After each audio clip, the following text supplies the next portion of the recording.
Assalamualaikum warahmatullahi wabarakatuh. Kembali lagi bersama Suandi Farm.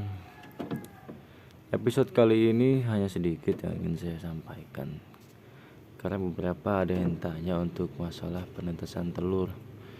Bahkan ada yang tanya, kok gitu sih mas penetasannya, penyusunannya atau gimana gitu. Tempat saya nggak seperti itu.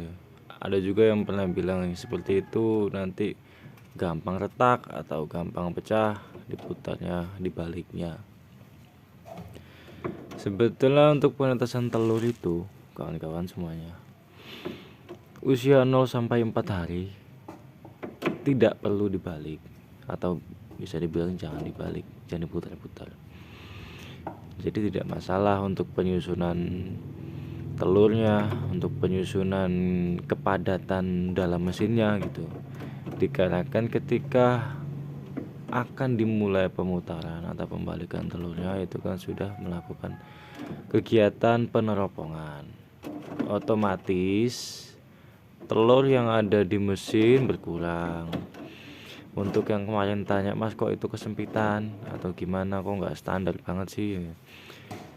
Ya karena memang di samping mesinnya nggak besar, modalnya kecil, ya kita memanfaatkan apa yang ada aja lah. Itu kemungkinan kapasitas satu mesin tuh hanya 250-an sampai 300.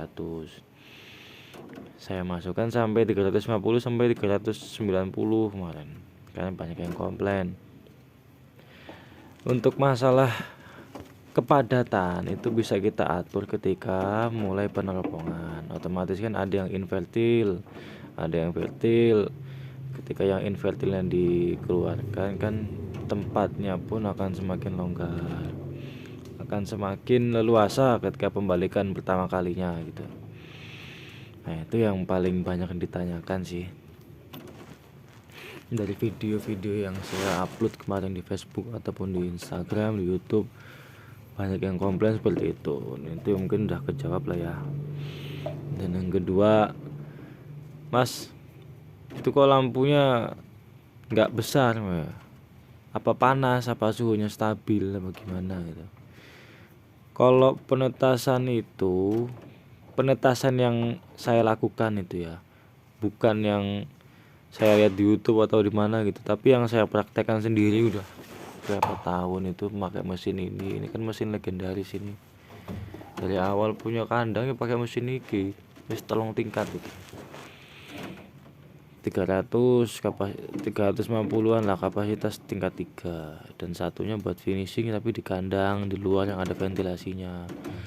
Karena banyak yang tanya, mas itu lampunya kok dikit kecil itu, apa panas ya? Kawan-kawan, ini mesinnya berada di dalam ruangan ya, dalam ruangan agak sedikit pengap sih, bisa dibilang panas gitu. Karena di setting seperti itu jadi untuk mencegah terjadinya perubahan suhu yang drastis kawan-kawan. Jadi mesinnya saya masukkan ruangan di dalam rumah gitu.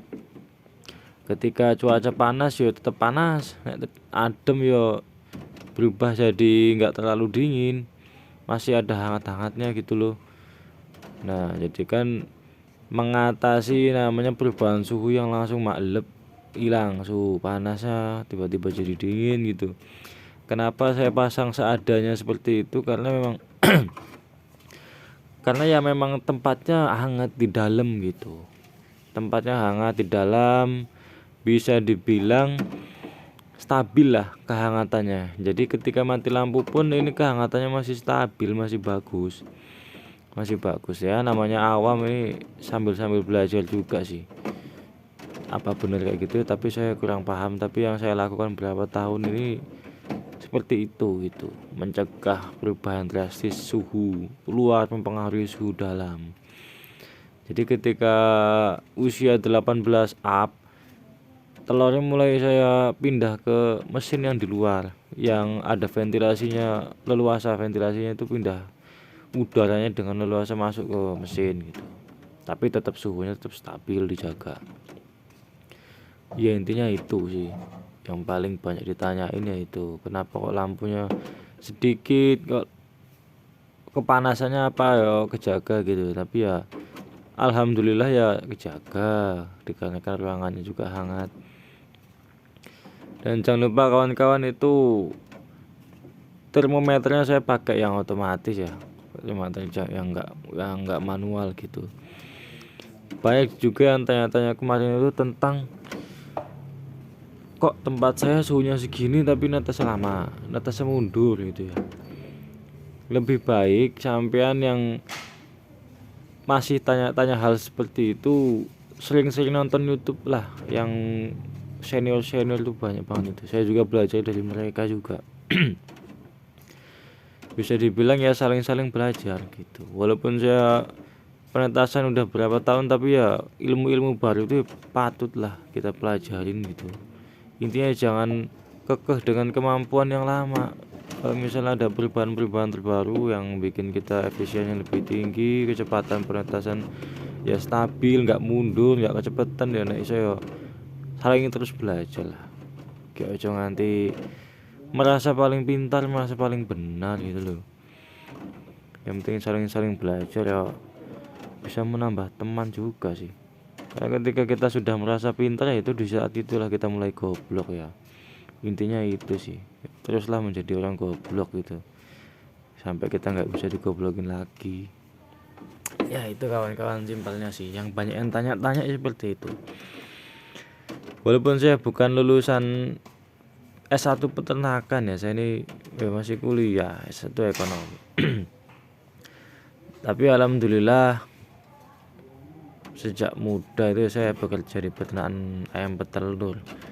Sedikit banyak ya tahu lah tentang breeding, tentang ayam layer atau vaksinasi, obat-obatan saya sedikit tahu karena 3-4 tahun saya di sana, di perusahaan ayam petelur terbesar sih di Jawa Barat. Bisa dibilang terbesar salah satunya di Indonesia gitu, dengan kapasitas 3 juta populasi.